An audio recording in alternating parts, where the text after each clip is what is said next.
Salut à tous les amis, j'espère que vous allez bien. On se retrouve aujourd'hui pour une nouvelle vidéo. C'est une vidéo actu, il y a beaucoup d'informations à vous donner, suite également au match d'hier gagné par le Barça contre Villarreal. Il y a eu les déclarations post-match d'Hansi Flick, on en connaît beaucoup plus sur l'état physique de Jules Koundé, il y a un petit peu de mercato suite à la blessure d'Andreas Christensen, il y a énormément de choses. On va revenir évidemment dans cette vidéo sur toutes ces informations. Et juste avant, petite information, instant promotion, pardon. Profitez de mon partenaire maillot pour acquérir des maillots répliques d'excellente qualité. Vous avez l'opportunité de vous faire plaisir pendant les fêtes et même pendant la nouvelle année. Donc faites-vous plaisir. En plus, ça me permet également d'avoir clairement de la continuité au niveau de mes sponsors. Donc ça régale de toutes parts. Donc faites-vous plaisir. Tous les éléments sont dans la description de cette vidéo. Alors, on y va, je vous l'ai promis. Alors, hier, on avait beaucoup d'inquiétudes, puisqu'à la suite au match contre Villarreal, rappelez-vous, Jules Koundé est sorti sur blessure, donc on était inquiet parce que vu la défense actuellement du Barça, on a trop de blessés. Christensen, je le rappelle, blessure assez grave, 4 mois d'absence annoncée par les différents médias, même si Hansi Flick a tempéré en conf de presse, on en parlera un peu plus tard. Eh bien, Jules Koundé a finalement, à la sortie du match, confirmé aux journalistes en sortant du stade, en sortant de la Ceramica direction le bus, il a dit aux journalistes: «Tranquillo, tout va bien, c'est juste de la fatigue». Il sera là pour le match contre l'Espagnol et la Supercoupe d'Espagne. Donc ça, c'est l'annonce de Jules Koundé pour rassurer un petit peu tout le monde, tous les supporters, parce que vous le savez, hein, tous les défenseurs qu'on a, à Barcelone, il y en a pas tant que ça finalement. Tu as Araujo qui n'est toujours pas de retour, tu as Andreas Christensen qu'on a perdu pour un bon bout de temps. Eh bien, tu as qui? Tu as Cubarsí, tu as Gérard Martin, tu as qui d'autre en défense centrale? Eric Garcia qui peut faire le taf, mais Eric Garcia actuellement joue numéro 6. Donc forcément, là tu forces avec certains et en termes de temps de jeu, par exemple Gérard Martin enchaîne beaucoup, Cubarsí aussi. Donc franchement, attention. Alors heureusement, il y a une petite période sans match là pendant une dizaine de jours. Ça va permettre à certains de se remettre en termes d'énergie. Donc ça, c'est ultra important. À côté, il y a également Pedri qui était absent, donc l'absence de Pedri a «forcé» entre guillemets Flick de continuer avec Eric Garcia en 6 parce que je pense qu'on serait peut-être de retour sur un duo Frenkie de Jong-Pedri sur, certains matchs ou peut-être la majorité, ce qui aurait permis d'avoir peut-être un changement en défense centrale et avoir 3 centraux qui tournent. Mais en tout cas, on verra ce qui va se passer à ce niveau-là. Pour parler du cas Andreas Christensen, comme je vous l'ai dit, grosse blessure. On parle d'une rupture, partielle des ligaments, du genou, donc c'est quand même une sacrée blessure. Alors, il y a beaucoup, beaucoup d'informations par rapport à la durée d'absence. Les médias parlent de 4 mois, d'autres 5 mois, d'autres 6 mois. En tout cas, au niveau de l'économie et du fair play financier, ce que je peux vous dire, c'est que en cas d'absence pour plus de 4 mois, le Barça peut utiliser 40 du salaire du joueur pour recruter cet hiver. En cas d'absence de plus de 5 mois, le Barça peut utiliser 80 du salaire du joueur pour recruter cet hiver. Donc c'est important également de le comprendre. Donc ça dépendra d'un rapport médical qui sera effectué par des médecins de la Liga qui sont indépendants. Et une fois que ce rapport sera fait, le Barça saura si le joueur sera absent pour 4 voire plus, 4 mois ou plus.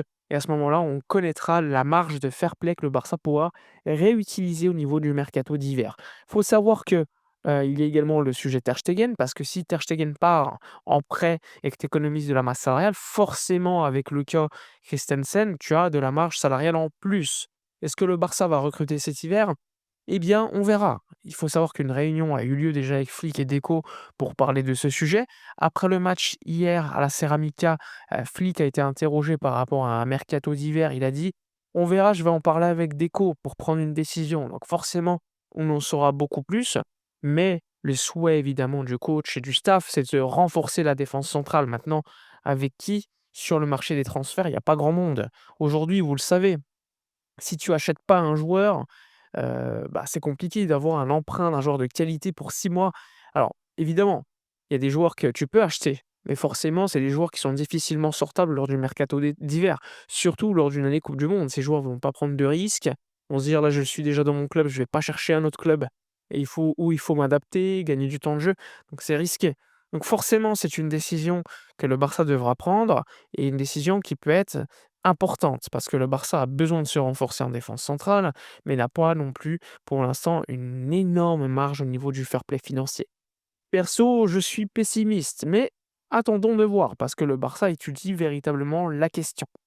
Faut savoir que, comme vous le savez, je le rappelle suffisamment, le Barça est sur différents défenseurs centraux. Marc Guéhi, Nico Schlotterbeck, sans oublier, les derniers noms, c'était Gvardiol de City ou encore, Bastoni. Maintenant, encore une fois, ce sont des noms plutôt, intérêt du club. Il y a eu discussion avec les agents, mais c'est très peu probable cet hiver, encore peut-être moins cet été, qu'un joueur comme Bastoni arrive puisque, l'Inter veut le prolonger et lui veut rester. Mais en tout cas, on verra. On verra ce qui peut se passer. Ça peut aller très, très vite dans le foot, hein, vous le savez, hein. Ça peut aller ultra vite. Ensuite, autre information, bah, déjà le Barça conforte sa place de leader du championnat d'Espagne et enchaîne déjà 3 clean sheets de suite avec un grand Joan Garcia. Hier, le Barça contre Guadalajara avait gagné 2-0. Hier, 2-0. Et encore avant, alors je ne sais plus c'était contre qui, j'ai un petit trou, mais le Barça avait gagné également sans encaisser de but. Donc ça fait plaisir d'avoir enfin une défense, non pas hyper solide parce que contre Villarreal, vous l'avez vu, c'est certes un clean sheet, mais en termes de solidité, c'était pas forcément le cas. Mais au but, tu as un vrai gardien. Tu as un gardien, 25 millions d'euros, honnêtement, c'est cadeau. C'est cadeau parce que le travail qu'il fait, honnêtement, est immense. Même quand il y a des hors-jeux, il te fait les parades. C'est un joueur qui est un gardien qui prend énormément de place dans les buts. Il a une bonne relance au pied. Perso, j'espère qu'il ira à la Coupe du Monde avec l'Espagne, même s'il ne sera pas probablement le numéro 1.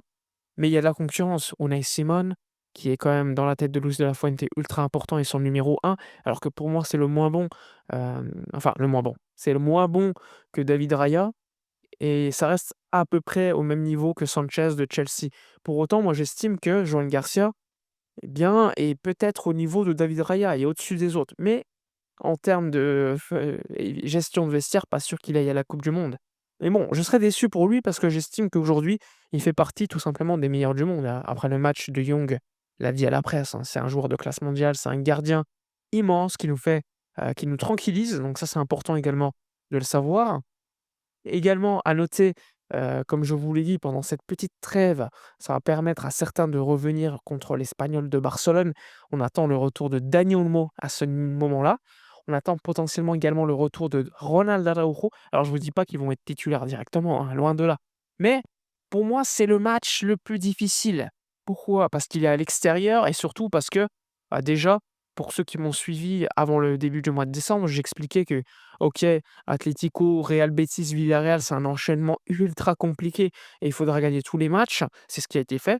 Mais j'estimais que l'Espagnol à l'extérieur, au gros derby, contre une équipe qui fait des bons résultats, avec un Joan Garcia dans un contexte ultra compliqué, et ben, ça serait un match clairement piège, un derby ultra compliqué. Et franchement, si on gagne contre l'Espagnol à l'extérieur, moi, franchement, je serais hyper comblé parce que je me dis, déjà parce que c'est un derby, je me dis que cette équipe a énormément grandi, et a beaucoup de maturité et arrive à gérer même des matchs pièges comme si c'était des matchs, on va dire, normaux. Et donc ça, c'est ultra intéressant d'avoir de cette régularité parce que je le rappelle, le Barça, cette saison, a beaucoup, beaucoup plus de points que l'année dernière où le Barça gagne, le titre. Alors évidemment, il y a une deuxième partie de saison énorme du Barça l'année dernière, mais là, on est en train de gagner des matchs ultra compliqués sur le papier. Le Real Betis à l'extérieur, le Villarreal à l'extérieur, l'Atlético de Madrid, certes, à domicile, mais il faut gagner ce type de match. Et donc, forcément, il y a un enchaînement de résultats ultra positifs. Il faudra évidemment le confirmer en Ligue des Champions contre le Slavia Prague à l'extérieur, puis aussi contre Copenhague. Mais on s'attend évidemment à de bons résultats et il faut que ça soit confirmé. Et Flick était ultra heureux en conf de presse après match. Il disait que les joueurs se donnaient à 100%, il n'y avait pas de 70%, tout le monde était à fond et que lors des entraînements, ça se passait ultra bien et que forcément, ça avait un impact direct sur ce qu'il voyait sur la pelouse. Donc ultra heureux hier Hansi Flick, même s'il a mis en avant que le rouge avait un petit peu permis à Barcelone de dominer beaucoup plus, que Villarreal est une sacrée équipe et encore une fois, le rouge était légitime, donc ça a permis à Barcelone de dominer cette équipe de Villarreal. Voilà pour la vidéo de la journée, n'hésitez pas à donner votre avis dans l'espace commentaire, à lâcher un petit commentaire aussi, et à vous abonner sur Twitch. Discord, YouTube et tous mes différents réseaux sociaux, comme vous savez. Normalement, nous, on se retrouvera, pour une nouvelle vidéo demain et un live. Donc j'espère que vous serez là, comme d'habitude pour régaler. Ça fait ultra plaisir de parler avec vous de foot, comme on l'a fait hier avant le match. Bref, je vous souhaite une excellente journée à vous et à la prochaine. Ciao.